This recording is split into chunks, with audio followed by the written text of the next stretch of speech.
नंदुरबारच्या सातपुड्यातील दुर्गम भागात राहणाऱ्या नागरिकांचा जीवघेणा प्रवास आता लवकरच थांबणार आहे।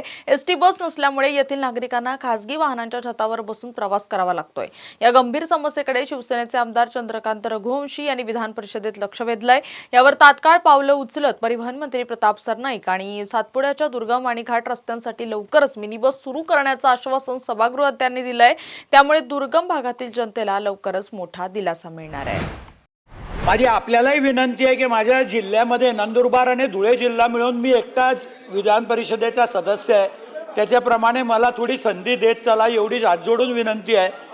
मंत्री महोदयांना माझा विनंती आहे की नंदुरबार जिल्हा 6 तालुक्यांचा जिल्हा आहे, त्याच्यातले 2.5 तालुके हे अतिदुर्गम भागाचे आहेत आणि मिनी बसची मागणी आमची फार मोठ्या प्रमाणात आपल्याकडे आहे, कारण अतिदुर्गम भागामध्ये मिनी बसच पाहिजे आणि अजूनपर्यंत आम्हाला एकही मिनी बस मिळालेली नाही। म्हणून फार ठिकाणी आपल्या बसेस जात नाही आणि एका जीपवर 50-50 लोक बसून येतात। साहेब माझ्याकडे मागणी आहे आपली, मी फोटो घेऊन येईल वाटल्यास तुम्हाला दाखवायला। 40-40 50-50 लोक एका जीपवर येतात।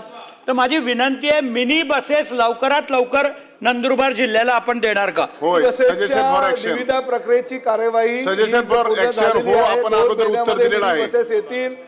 सन्माननीय सदस्यांसह सभापती महोदयांची सुद्धा त्यांच्या मतदारसंघामध्ये त्यांच्या विधानसभा क्षेत्रामध्ये जर काही मागणी असेल ती सुद्धा पूर्ण केली जाईल। आणि त्याचबरोबर आमचे सहकारी प्रवीण दरेकर यांनी जी ड्रायव्हर कंडक्टरच्या बाबतीमध्ये सूचना केली होती की ग्रामीण भागामध्ये ग्रामपंचायत पातळीवर त्या ड्रायव्हर कंडक्टरला राहण्याची सोय केली जाईल का?